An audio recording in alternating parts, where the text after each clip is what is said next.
Hi, welcome to Outsmart Your Guitar. We're glad you stopped by.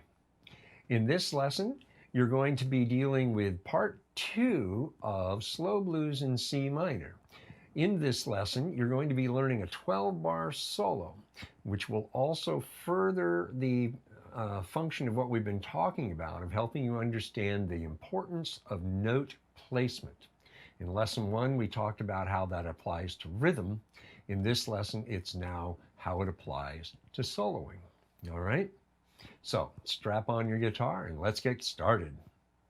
But wait, hit that red button down there in the corner and you'll be subscribed to Outsmart Your Guitar. Ring the notification bell and you will be informed when new lessons drop, which is around once every week or so. For an expanded version of this lesson, go to patreon.com and Outsmart Your Guitar and subscribe at the Backstage Pass level. In becoming a patron, you'll help support my continuing efforts to provide you with high-quality lesson material to help you learn, play, and grow to become the guitar player you desire to be, to play the music you love. Sound good? All right, let's get on with the lesson. All right, the first thing I'm going to do here is I'm actually going to perform the solo. Now I'm going to do it at 150 beats a minute, which is the fastest tempo. But this solo also sounds really good at 135 or 120 beats a minute as well. Bearing in mind that when you slow this down, your note placement becomes even more critical. All right, so let me get that set up and play the solo for you. Then we'll start breaking it down so that you can learn it.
All right, now you know what the solo is supposed to sound like. Let's break it down into small bite-sized pieces so that you can learn this solo and learn it well and actually be able to play it. All right, let's go. Let's look at the first 2 measures of this solo. You know note values from learning the rhythm part, so we won't go too deep into that. You'll notice at the very beginning, a dotted quarter rest. Well, a dotted quarter rest is the same as a dotted quarter note, worth 3 beats. You're just silent for 3 beats. So the solo doesn't actually start until the 4th beat. So you're going to start at 10 on the 3rd string and bend up to 12, right? So 4, 5, come back to 8 for 6, up to 10 for and, over to the 4th string with your 2nd finger at 10 for 7, 8, 9. You see a tie, 10, 11. So you're going to hold this note for 5 beats. Then your 2nd finger slides up to 12 on the 12th beat. 12, and your 1st finger on 11 on the 1st string for the and of 12.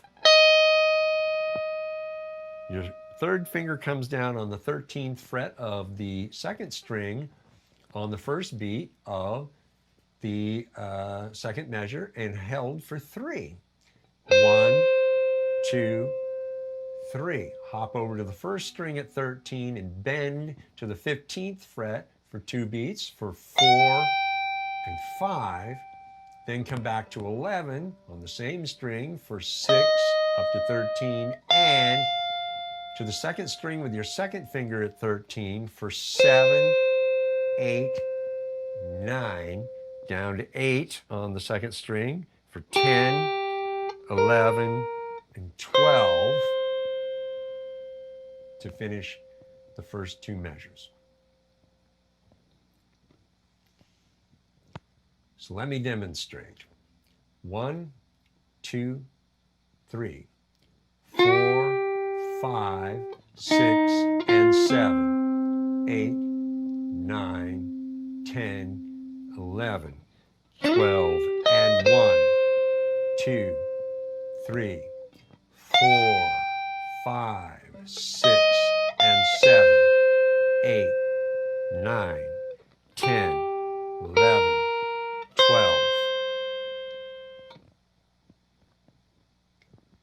Pause the video, rewind, and watch and walk through the mechanical demonstration, which also tells you how long everything is supposed to last, where things occur, and pause, work it out yourself, and get it understood under your fingers, what they're expected to do. Then start counting it out a little better and smoothing it out.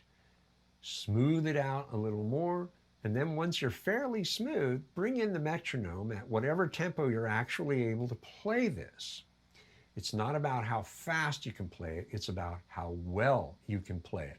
Again, quality of execution matters more than speed. Speed will come in time once you have the familiarity and have repeated it enough that you're comfortable with it, right? That's the way it is with anything. So smooth it out, get it to the metronome, get it moving really nice and smooth the way it's supposed to sound. Then restart the video and we'll move on to the next 2 measures. Let's look at the 3rd and 4th measures. The 4th measure is just 1 note, so we're going to focus mostly on the 3rd measure here. All right, so we start at the 11th fret on the 2nd string, and you're going to slide up, right? So 3 beats. 1, 2, 3. 4th finger on 11 on the 1st string for 4 and 5 and 6, and play with your 2nd finger because your 3rd finger is going to come over to the 2nd string again for 7, 8, 9. Release the bend for 10, and then the 11th beat is a triplet. Triplets are played the same even in 12/8. 11 and So you're going to play 11 and then just let kinetic energy do the rest. 11 and Then for 12, you're up to the 10th fret and played with the 2nd finger. So 12 and. Then the first beat of the 4th measure, 1, 2, 3, 4, 5, 6. Okay? All right, now let me demonstrate. 1, 2, 3, 4 and 5 and 6 and 7, 8, 9, 10 and 11 and 12 and 1, 2, 3, 4, 5, 6. Pause the video, rewind, watch the walkthrough, pay attention, and then pause, work it out, rewatch the walkthrough if you need to get more help with that, and then pause, work it out, start counting it out, smooth it out, bring in the metronome, and further get it smooth and flowing, all right? Because that's what matters. Then, when you've got this part worked out, press play, and we'll move on to the next bit. Okay, you'll need the written material here, and you'll see the next thing is the first four measures now all connected together. If you've done your due diligence and worked the first two measures out and then worked the second two measures out, playing through all four measures shouldn't be difficult. Here is basically how it works. So you put it to a metronome. I won't do that myself, but you put it to a metronome and play it at the tempo. You can play the whole thing smooth and flowing. So here we go. 1, 2, 3, 4, 5, 6, and 7, 8, 9, 10, 11, 12, and 1, 2, 3, 4, 5, 6, and 7, 8, 9, 10, 11, 12, 1, 2, 3, 4, and 5, and 6, and 7, 8, 9, 10, 11, and 12, and 1, 2, 3, 4, 5, 6. That's how it should sound. So pause the video, rewind and listen to this, and you'll hear the nice and smooth flow. Now again, at the tempo, you can play this well. That's what matters. Because if you can do that, then you've got the first four measures of this solo nailed.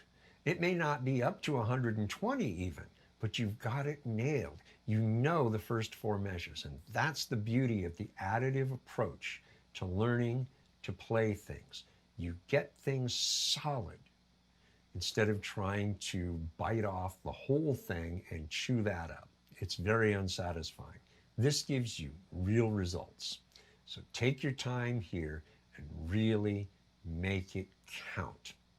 All right? Invest in yourself by investing in the time to really learn this. There's some cool licks going on in this solo, if I do say so myself, and you want to learn these and use them yourself. Yes, steal these licks and use them yourself. All right? So now, pause the video, practice this, put it to the metronome, make it happen. Do your level best to get this flowing smooth the way it's supposed to sound. You have my demonstration right here. Compare it with that. And then when you've got it, and only when you've got it, press play and move forward to the next bit.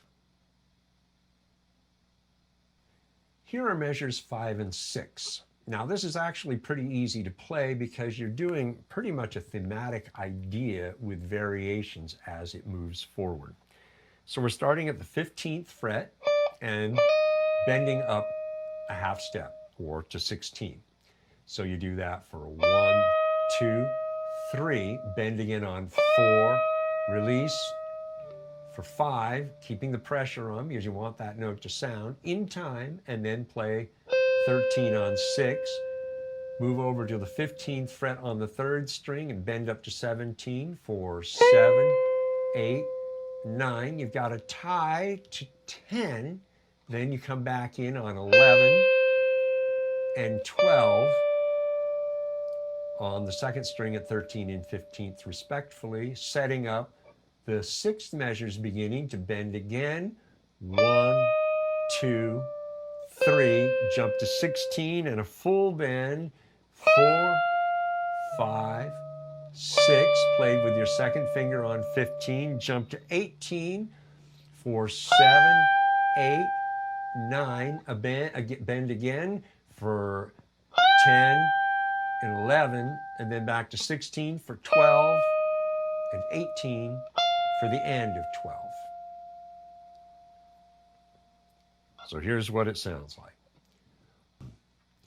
1, 2, 3, 4, 5, 6, 7, 8, 9, 10, 11, 12, 1, 2, 3, 4, 5, 6, 7, 8, 9, 10,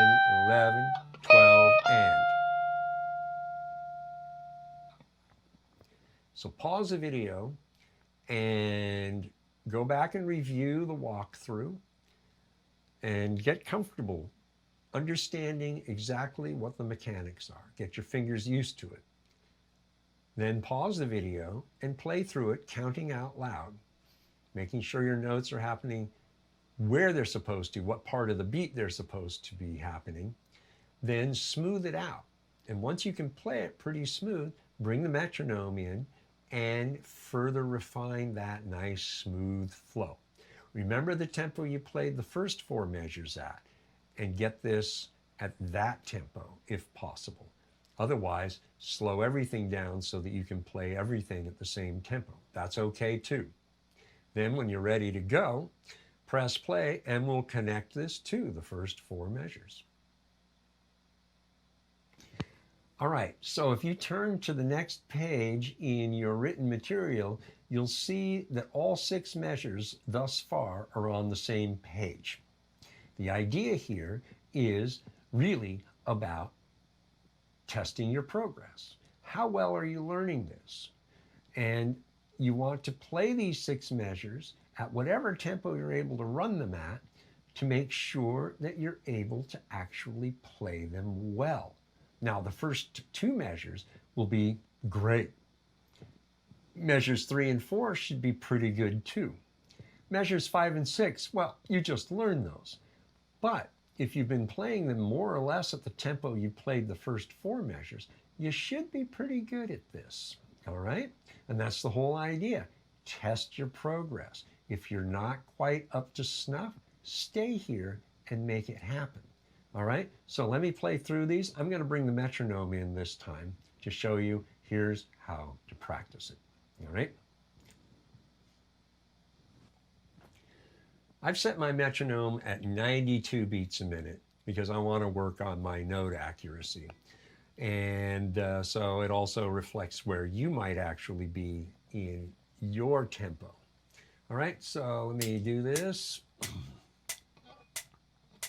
10, 11, 12.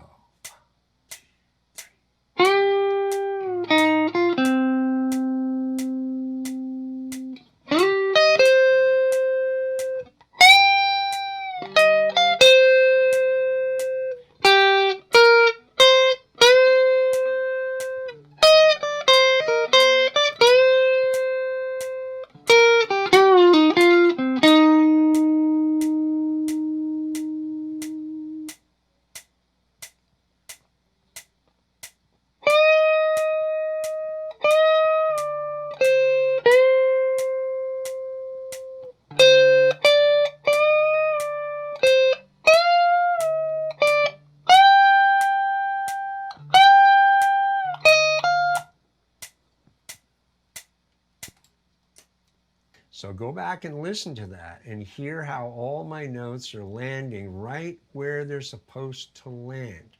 That's the really deeper thing here that we've been talking about throughout this series. Being pinpoint accurate in note placement. We talked about it with rhythm. Well, now here we are talking about it in playing your lead parts too. It's every bit as important. So go ahead and pause the video. If you want to listen back, go ahead and do that. And then stop the video, find out what tempo you can play all 6 measures at, and then do that. Absolutely. And do it for a few minutes. Play through this. Really take the time here to dial this in and just get these 6 measures really happening the way they should before you move forward.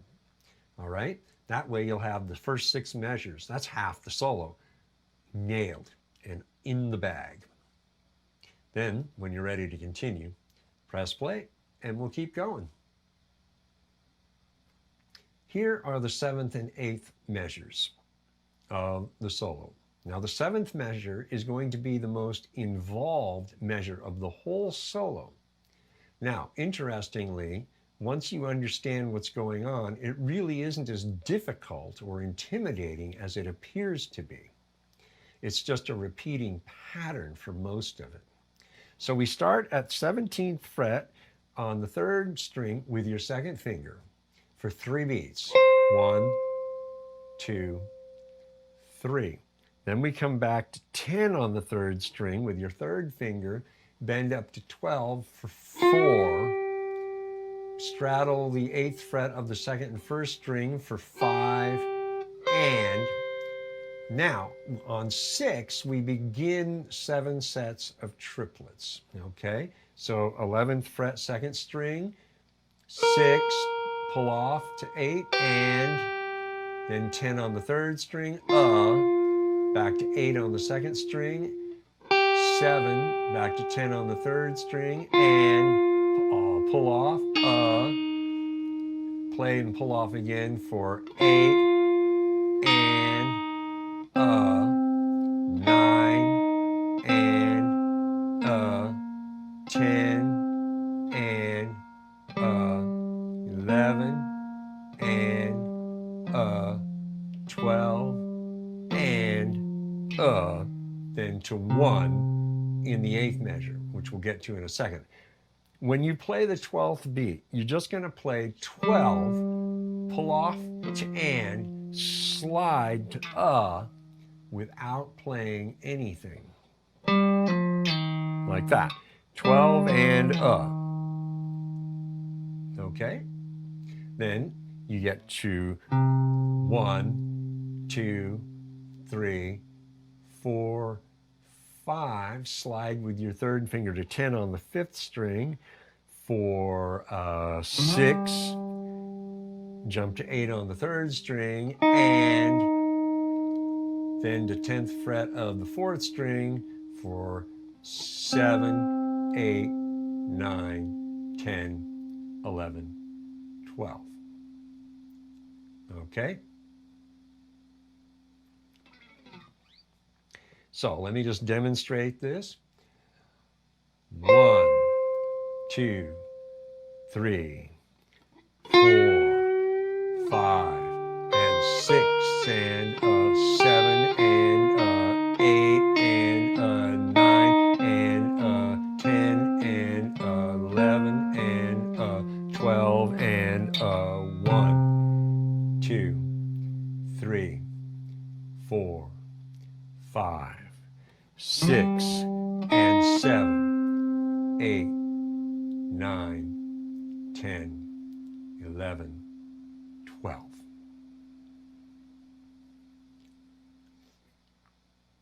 Pause the video, rewind if you want to re-look at the walkthrough, the mechanics. Then pause the video and start to work this out yourself. It's very straightforward once you get it. And once you do get it, you'll get it happening pretty quickly. It really is a pretty cool little descending lick, if I do say so myself. It's not original by any means, but it is fun, and it adds a little excitement and heightens expectation, right? And that's part of what you want to do. So then after you get the mechanics down and get it reasonably worked out, making sure that you are counting along the way so you know your notes are happening at the right part of the beat. Then smooth it out and put it to a metronome, because that's when things will start to really challenge you. Getting this working to a metronome and making sure that when you get to here, you're actually on 1, okay? And that's going to be your biggest challenge, is making sure you don't lose your place or lose the count. Then, once you've got this worked out and flowing with the metronome, go ahead and restart the video and we'll keep going. All right, let's put measures 7 and 8 together with the first 6 measures and now play all 8 of the measures so far. Now, I encourage you to do this for a few reasons. Number one, it helps you to learn the first parts of this solo better by the repetition. But it also helps you in your overall playing, even apart from this solo, by challenging you to refine your skills overall, to get better at what you do. And you need things to do this. And so exercises such as what I'm advocating here are going to help you improve across the board. And that's the whole idea. So I'm going to play this at 80, which is a little slower than the last demonstration because I want to work on my note accuracy as well. See, I'm challenging myself as I'm teaching you. All right, so here we go, 80 beats a minute. 10, 11, 12.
All right, I'm purposely leaving the performance I just did in play so that you can hear I had some noise and stuff I did not want in there. So this tells me that I need to do a little bit more in helping me silence things that need to be silenced. And that's the whole idea behind practicing with a clean sound. It really exposes shortcomings in your playing. So apparently I need to work on a little bit of that stuff too. So pause the video, and if you want to listen to the demonstration of it, go ahead, do that, and then stop the video again, and now work through all 8 measures. Now, because the 7th measure is more involved, it may require you to slow down the whole thing so that you can get that 7th measure to fit in properly. All right?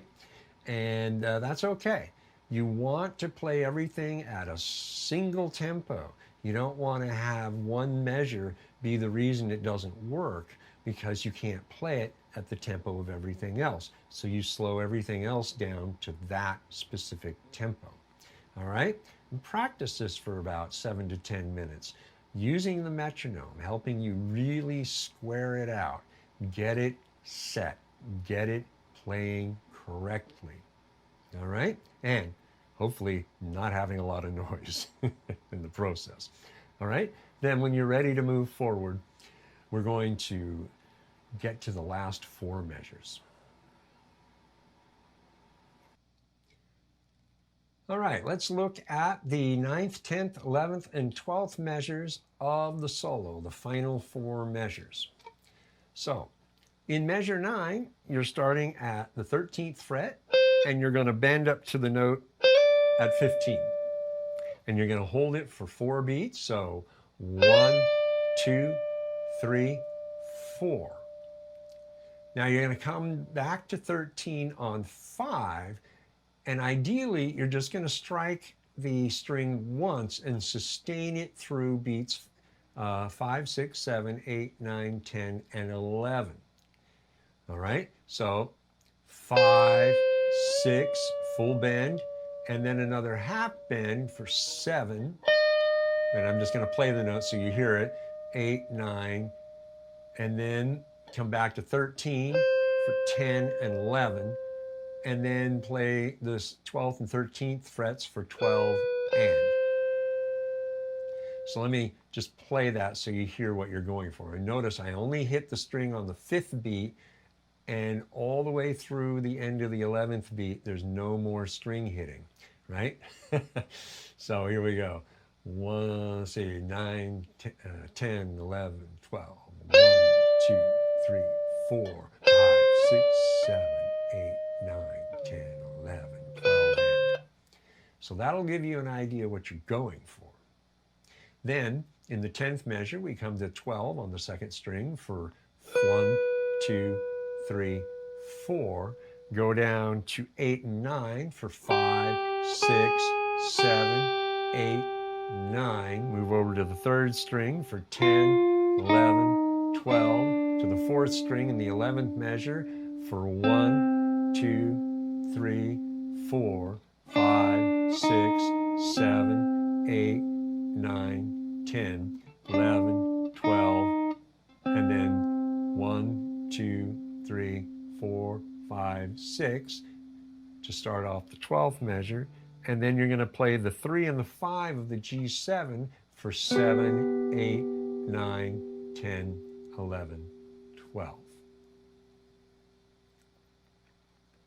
So let me play through this and demonstrate it. 9, 10, 11, 12. 1, 2, 3, 4, 5, 6, 7, 8, 9, 10, 11, 12. And 1, 2, 3, 4, 5, 6, 7, 8, 9, 10, 11, 12. 1, 2, 3, 4, 5, 6, 7, 8, 9, 10, 11, 12. 1, 2, 3, 4, 5, 6, 7, 8, 9, 10, 11, 12. All right? So, pause the video, rewind if you want to watch the walkthrough again, especially for that 9th measure, just to make sure you understand it. Then pause the video and work it out mechanically. Count along the way so you know when things are supposed to happen and how long they're supposed to be sustained. What's the value of the note, right? Then smooth it out. Once you get it smoothed out and flowing pretty good, bring in the metronome to further refine that flow and get it really nailed. You want this to be just the way it's supposed to be, all right? Now, one of the features here is with all that bending in the 9th measure, you're also losing volume. And that's by design so that from that point forward, you actually play the rest of the resolve quietly. This is a solo that reaches a climax and then comes down and ends very quietly. All right? So, when you've got this worked out, restart the video and we'll get to the next bit. All right, at this point, normally I would play all 12 bars to the metronome, but I'm not going to do that. But you need to do that so that you can hear yourself playing with the metronome, refining your timekeeping skills, and really listen to what you're playing and make sure all the notes are happening right when and where they're supposed to happen and being held out for as long as they're supposed to be held out. All right? And do this for about 10 minutes or so you really know what tempo you're able to play this at. The next thing you want to do is that if you're not quite up to 120 beats a minute, is you want to bring in your looper and record the rhythm progression to this solo. Yes, this is why in part 1, I focused on teaching you the rhythm part, because I know some of you are not up to 120 beats a minute. And even if you are beyond 120, you're still going to need a backing track at the tempo you can play it, so you're going to need to record it, right? Because I've got 120, 135, and 150 beats a minute backing tracks for you to play with. This gives you the sense of playing with the band, which is great, right? But when you're in between those tempos, you need the looper so that you can record the rhythm part that you can play to somewhere around 126 or 130, all the way slowly working your way up to 135 so you can play with the backing track at 135. And then you do the same thing between 135 and 150. playing with the looper backing track so that you can get yourself worked up to 150 beats a minute. So this is going to take time, and I really encourage you to take the time to get yourself up to at least the 120 backing track speed, even the 135 backing track speed, right? So that you're able to play with a band. Until that time, use your looper and play the rhythm tracks yourself into the looper and play over the top of that. Spend 10, 20 minutes doing that, right? Okay, when you're ready to continue, go ahead and press play. All right, there you have it. Part 2 of Slow Blues in C minor. Now I want you to really pay attention to the solo because it was constructed very deliberately to do exactly what it does.